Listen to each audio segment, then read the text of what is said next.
설교 제목을 세계관으로 하려다가 제가 처음 이 단어를 세계관이라는 단어를 접했을 때 어떤 느꼈던 막연함이 보다는 좀 더 쉬운 말로 표현해 보고 싶어서 이제 제목을 믿음으로 세상 보기로 정했는데 성도님들은 잘 와닿으시나요? 예, 감사합니다. 세계관에 대해 이 시간 다 다룰 수는 없겠지만 왜 이 시점에서 세계관에 대한 얘기를 나누어야 하는지, 그리고 그리스도인으로서 어떻게 세상의 흐름을 읽어갈 것이며 어떻게 살아야 할지를 우리 모두가 알아가는 시간이 되었으면 합니다. 네, 어느 정도 눈치를 채셨겠지만 유아유치부 아이들과 올해는 세계관을 배우고 있습니다. 이제 겨우 두 글자, 많게는 한 문장을 말하는 아이들에게는 더더욱 말도 안 되는 주제 같지만 요즘처럼 동성애, 그리고 중독, 반기독교적인 문화 등이 빠르게 확산되고 있는데요.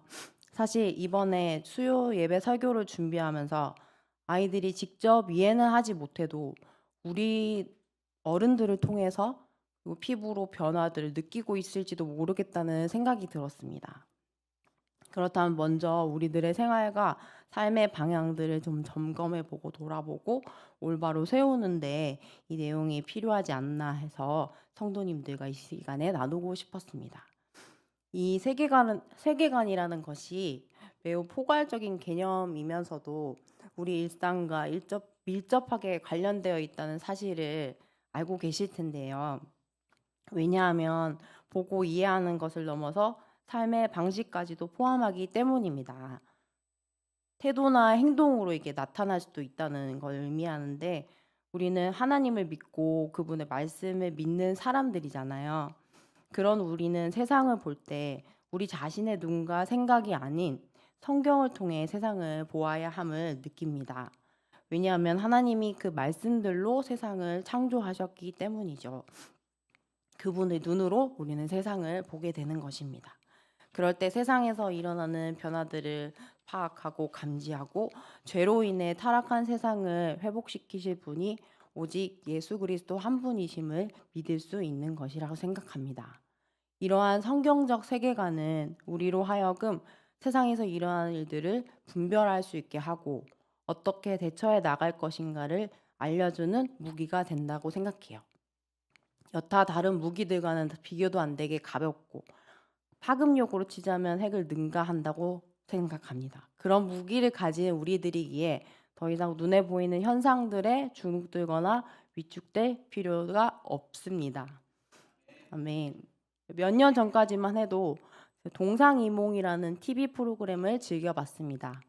동상이몽이란 같은 침상에서 다른 꿈을 꾼다는 뜻으로 겉으로는 같이 행동하면서도 속으로는 각각 딴 생각을 하고 있음을 나타내는 말인데 연예인 부부의 일상 속에서 남녀 두 사람의 생각이 얼마나 다른지 저는 보면서 어떻게 같이 살 수 있지? 아니, 언제까지 살 수 있을까라는 의문이 들 정도였습니다. 그랬던 제가 지금 결혼 생활 3년째에 접어들었는데 결혼 전까지만 해도 이 사람이랑은 식성이나 성향이 너무 잘 맞다. 이걸로 다툴 일은 없겠다 싶었습니다. 그런데 아주 작은 예로 저는 매운 것을 잘 먹는데 남편은 매운 것을 못 먹는 것이었습니다. 결혼하고 나서 알게 된 거라 이제 다시 연애할 때를 떠올려 보니까 그때 매운 음식을 같이 먹으러 갔던 기억이 없었던 거예요. 그래서 의견이 부딪힐 일이 없었던 거죠. 제가 이 말씀을 드린 이유는 세계관에 대한 논의가 오래 전부터 있었지만 크게 이슈화된 것은 몇 년 전 차별금지법이라는 법안 때문이었던 걸로 기억합니다. 기독교인들 사이에서도 의견이 갈렸을 뿐만 아니라 이 일로 서로 간에 자신이 지지하는 정당의 싸움으로 번지는 일도 있었습니다. 그러나 여기서 중요한 것은 이 법안의 전제가 무엇인지를 확인하는 것이 아닐까 생각합니다. 전제가 무엇인가요? 어떤 주장이나 결론이 성립하기 위해서 미리 깔려있는 조건이나 가정을 뜻하는 말로 실예로 들자면 며칠 전에 우리 교회 소그룹실에 TV를 설치했는데요. 주일 예배 실황을 소그룹실에서도 볼 수 있도록 하기 위해서였어요. 그런데 설치 기사님이 오셔서 자신은 TV 설치만 가능하다며 전기는 따로 전기 기사를 불러야 된다고 하셨어요. 그래서 전력이 공급되는 선을 찾아야 했는데 목사님과 교육자분들은 직접 해보시려고 천장에 이제 매립된 선들을 찾아보시더라고요. 결국은 연결할 수 있는 선이 없어서 다른 방법으로 하게 되었던 걸로 아는데, 이 과정 속에서 저는 전제의 의미를 발견할 수 있게 되었습니다. 보이지는 않지만 핵심이 되는 것, 그것이 바로 전제라는 것입니다. 우리가 TV를 볼 수 있는 것은 전력의 공급을 기반으로 하기 때문이고, 마찬가지로 우리의 말과 행동, 생활 방식들도 이 세계관을 기반으로 한다는 것입니다.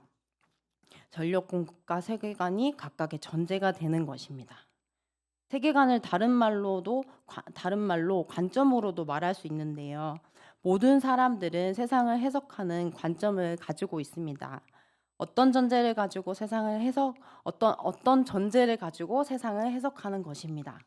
그런데 아이러니하게도 대부분의 사람들은 이것을 의식하지 못합니다. 우리가 말하고 행동하는 것이 어떤 것을 기반으로 작용하고 있는데, 이 과정이 너무나 자연스럽게 이루어지기 때문이라고 봅니다. 여러 가지 이유가 있겠지만 세상에서 저명한 권위자가 말하니까 그게 객관적이겠구나 생각해서 받아들인 경우가 있겠고, 혹은 매스컴에서 보도된 그대로가 우리들에게 무분별하게 이렇게 받아들여지기도 할 것입니다. 그래서 우리는 가만히 들여다보고 해석해 보아야 합니다. 어떤 단어, 용어, 흐름과 전제를 사용하는지 부지런히 살펴서 속지 않고 성경적으로 살아가야 합니다. 그래서 사실 성경적으로 사고하는 것이 더 어려운 것 같습니다. 그래서 우리는 배워야 합니다. 그러면 어떻게 하면 좋을지 예를 들어 보겠습니다. 제가 차별금지법은 악법입니다 라고 말할 때 차별금지법이 무엇이지? 어떤 것에 대한 차별을 말하는 것인가를 생각해 보시는 겁니다. 차별금지라는 단어 자체만 들으면 차별을 금지하자는 것은 타당하고 올바른 말입니다. 하지만 이 법안의 내용을 상세히 살펴보면 성소수자라고 불리는 자들 중 동성애자들을 위한 내용이 많습니다. 동성애자들은 자신들이 차별받는다고 생각합니다. 그들의 전제는 무엇인가요? 같은 성별의 사람을 사랑하는 것도 이성을 사랑하는 것과 같다는 것입니다. 사랑의 성별이 중요하지 않다? 저도 여기까지는 이해할 수 있었는데요. 하지만 그들이 말하는 사랑에는 다른 점이 있었습니다. 그들은 동성끼리 육체적인 사랑을 할 수 있도록 법적으로 인정해 달라고 요구하는 내용을 담은 것입니다.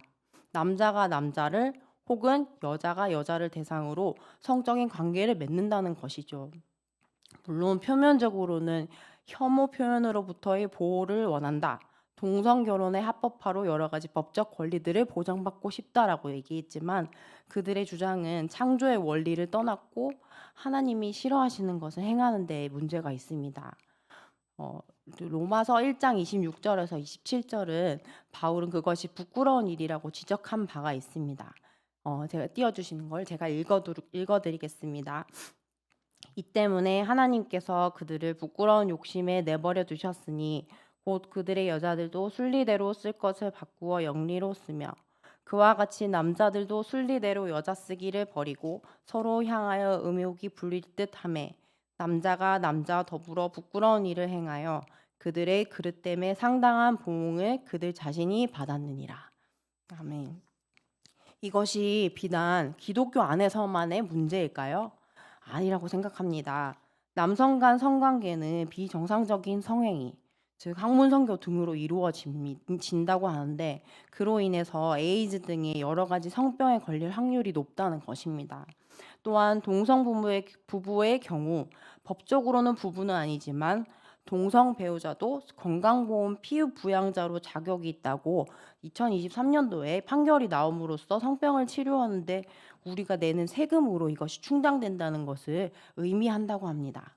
세금이 꼭 필요한 데 쓰여져야 함에도 불구하고 불보듯 뻔한 결과가 나타날 일에 대한 예방은커녕 그 일을 뒷수습하는 데 사용된다고 하니 대한민국의 국민 중 한 사람으로서도 저는 한탄이 나왔습니다. 물론 아직까지 국민연금, 고용보험 등은 법적 가족만 피부양자가 될 수 있다고 정해두었지만요. 여러 가지 나눌 이야기들이 많지만 본론으로 돌아가서 이렇게 동성애자들의 전제, 즉 상대가 가진 전제를 우리가 파악하면은 비로소 문제의 본질을 볼 수 있게 됩니다. 너무나 뻔한 질문 같지만 그들과 우리의 전제가 다른 이유는 무엇인가요? 우리는 성경을 하나님의 말씀으로 믿는 것입니다. 하나님의 말씀 안에서 창조의 원리, 즉 피조물이 살아가야 하는 원리를 배우는 것입니다. 하지만 그들은 믿지 않습니다. 인간의 감정과 생각이 더 우선시합니다. 인간의 생각과 감정을 더 우선시합니다. 우리의 전제는 왜 그들처럼 감정과 생각이 아닌 말씀에 대한 믿음이어야 할까요? 동성애자들이 기독교인들에게 하는 많은 질문 중 하나는 기독교는 사랑을 강조하면서도 자신들을 사랑해주지 않고 동성애가 죄라고 지적만 한다는 것입니다. 하지만 성경에서 말하는 사랑과 그들이 생각하는 사랑은 의미가 다릅니다. 성경에서 말씀하시는 사랑은 죄를 깨닫게 하며 죄에서 돌이키게 만드는 것도 포함합니다. 무엇보다도 사랑의 하나님은 정확하게 또한 올바르게 사랑하시는 분이십니다. 확실하진 않지만 동성애자들은 아마도 사랑이란 이름으로 자신들을 좀 품어주었으면 하는 것을 바라지 않았을까 생각합니다. 이렇게 전제가 다르다 보니 갈등과 충돌은 늘 일어날 수밖에 없음을 인정해야 합니다. 그들과 갈등하지 않을 수 있습니다. 전제를 포기하면 됩니다. 그런데 그 전제는 우리에게는 믿음이고 우리의 믿음은 하나님의 말씀에 근거를 두고 있습니다. 그것을 저버리는 것은 믿음을 떠나는 것이며 하나님을 부인하는 것이라 생각합니다. 동성애자들을 사랑하고 품어주는 것은 필요합니다만 그들의 전제까지도 품고 용납할 수는 없습니다. 그러면서도 우리는 이런 갈등 상태에 머물러 있을 수만은 없는데 어떻게 해야 할까요? 제가 드리고자 하는 말씀은 우리에게 있는 하나님에 관한 전제를 가지고 그들에게 다가가는 것입니다. 그분의 말씀만이 진리요, 생명이요, 그리고 영원한 것이기에 우리가 더 유리한 입장에 이미 있습니다. 당신들이 생각하는 사랑은 왜곡되어 있고 진정한 아름다움이 무엇인지를 알려주고 싶다며 그들에게 하나님을 소개하는 것입니다. 우리도 진정한 사랑을 할 수 있는 존재는 아니지만 표면적인 갈등과 다툼이 아닌 본질적인 것을 서로 대화하며 그들이 진리를 찾을 수 있도록 도와주는 것입니다. 그리고 우리에게 주신 가정을 하나님께 맡기는 모습을 보여주는 것입니다. 하나님이 주인이신 가정이 건강한 가정임을 우리가 먼저 확신하고 가정의 화목이 우리의 열심으로도 가능하지 않다는 것도 인정해야 합니다. 사랑하는 가족을 위한 나의 수고와 노력도 필요하지만 주님께서 지켜주시지 않으면 의미가 없습니다. 혹여 나의 노력으로만 가정을 세우려 했던 모습이 있다면 솔직하게 고백하고 하나님께 자녀와 가정을 맡기는 기도를 드리고 드리는 것입니다. 우리가 이렇게 하는 것이 하나님을 믿지 않는 그들에게 무슨 소용이 있는가 이렇게 궁금해하지 않으시는가요? 몇 주 전부터 저희 가정도 가정 예배를 드리기 시작했습니다.